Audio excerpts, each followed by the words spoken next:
When I first came here to YouTube, I enjoyed every aspect of this site, and I truly think this is one of the best ideas for a website since the internet began well over a decade ago. It gave comedians a place to make people laugh, it gave artists a place to show people their work, and it gave musicians a place to share their music. And more importantly, it gave everyone else an opportunity to share their talents with the rest of the community. I think we all loved what this site was when it first started out, before we felt the site was being manipulated. They were just people taking their shot at vlogging, entertaining, and educating at a site called YouTube. People have said here over and over, YouTube as they knew it was dead. Now many people agreed, and many others strongly disagreed. And I guess it all depends on how you feel you're treated here. And if you're one of the few that YouTube has handpicked to be a star, and have your videos promoted above all the others, then you really don't have much to complain about. But there is a flip side to this coin. There are numerous channels that get buried, excluded, and banned. Now those channels are not happy to be pushed aside and ignored. Their emails not returned, and their questions not answered. These people still love the idea of YouTube, but they don't like the direction this site is headed. There were two huge events that changed YouTube forever. First, the site was bought by Google, and then shortly after, Viacom sued YouTube for over $1 billion. And ever since these two events happened, this website has never been the same. The reason for this video is because of the poor treatment received by many of the smaller channels here on YouTube.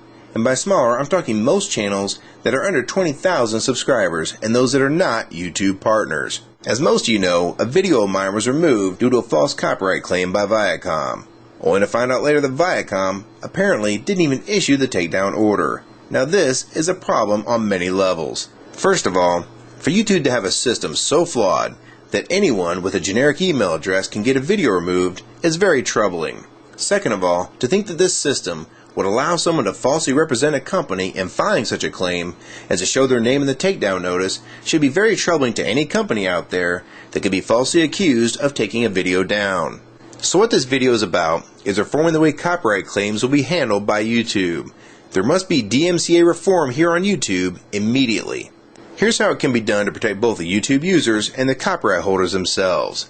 First, in order to file a Dmca claim against anyone, a company needs to verify who they are with full contact information, and it needs to be confirmed in order to make any Dmca claims here on YouTube. Second, once all this information has been confirmed, there needs to be one and only one email address that the Dmca claims come from, such as copyright@viacom.com or something along those lines.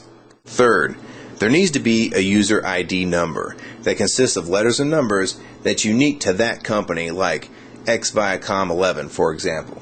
This will ensure that even if someone knew the name of a company's email address they use for takedown orders, they would still need to know the password to make the Dmca claim enforceable. This would eliminate almost all false takedown claims. These three steps would also limit the total amount of takedown orders issued and would allow both the companies and users to know that any Dmca claim is in fact a legitimate takedown order from the true copyright holder. While this list may not be perfect and it can be improved, this will still help eliminate most false copyright claims immediately, and thus reduce the current workload on the YouTube staff.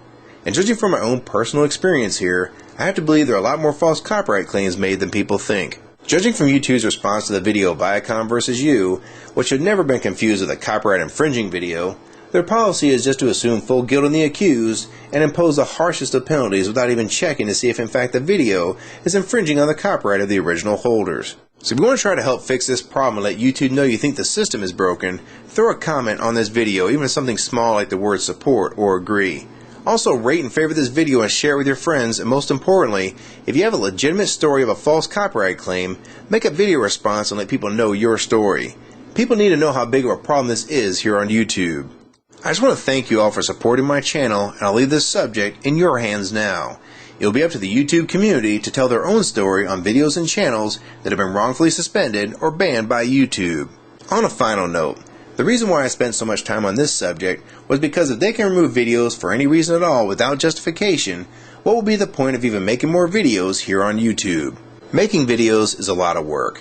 And if YouTube doesn't even try to make a reasonable system to protect both parties, then there'd be no point making videos on any other subject until this gets fixed. Most of us don't earn any money for making videos. We don't do it for the money. We do it because we enjoy it. And maybe with your help, YouTube will listen and fix this problem once and for all.